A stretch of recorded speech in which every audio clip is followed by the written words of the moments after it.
নাগরিক ঐক্য একটা ছোট বাজেটের অনুষ্ঠান করে অনেক বিরাট বাজেটের একটা কর্মসূচি বাস্তবায়ন করেছেন। কেন, কিভাবে? এভাবে পারলো কারণ উনি এখানে অন্যদেরকে সম্পৃক্ত করেছেন, অন্যদেরকে উদ্বুদ্ধ করেছেন, অন্যদেরকে এখানে আসার জন্য একটা আকর্ষণ তৈরি করেছেন।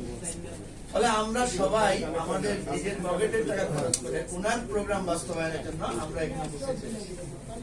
এখানে আমরা আমাদের নিশ্চয়ই কারো না কারো কোনো স্বার্থ এখানে আমাদেরকে উদ্বুদ্ধ করেছি। তাহলে সরকারের উচিত হচ্ছে যখন সে একটা বাজেট দিবে, যেহেতু সরকারের পয়সা নাই, যেমন মান্না ভাই যদি আজকে অনেক বড় বাজেটের প্রোগ্রাম করতেন যে আমাদের সবাইকে আসার পরে একটা করে খাম দেওয়া হবে, আপনাদের টকশোতে যাই যেভাবে আমাদের একটা খাম ধরিয়ে দেয়, তারপরে এখানে অনুষ্ঠান শেষ করার পরে কাচ্চি বিরিয়ানি পরিবেশন করা হবে, যাওয়ার সময় একটা করে ব্যাগে কিছু গিফট দেওয়া হবে, সেই সম্ভাবনা সাইফুল ভাই বলছে এখনো সে সম্ভাবনা আছে।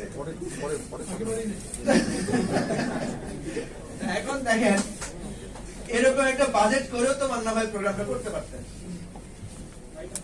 নিশ্চয়ই আমি জানি মান্না ভাই এই রাজনীতি করেন না এবং এই পলিসিতে বিশ্বাস করেন না বলে উনি ওনার যদি কখনো সামর্থ্য হয় উনি এটা করবেন না।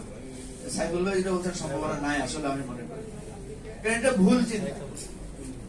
আপনি মানুষকে সম্পৃক্ত করে একটা হ্যান্ডসাম বাজেট দিয়ে অনেক ভালো একটা সুন্দর প্রোগ্রাম বাস্তবায়ন করবে, এটা হচ্ছে আপনার কৃতিত্ব। এই উপদেষ্টা পরিষদ যেহেতু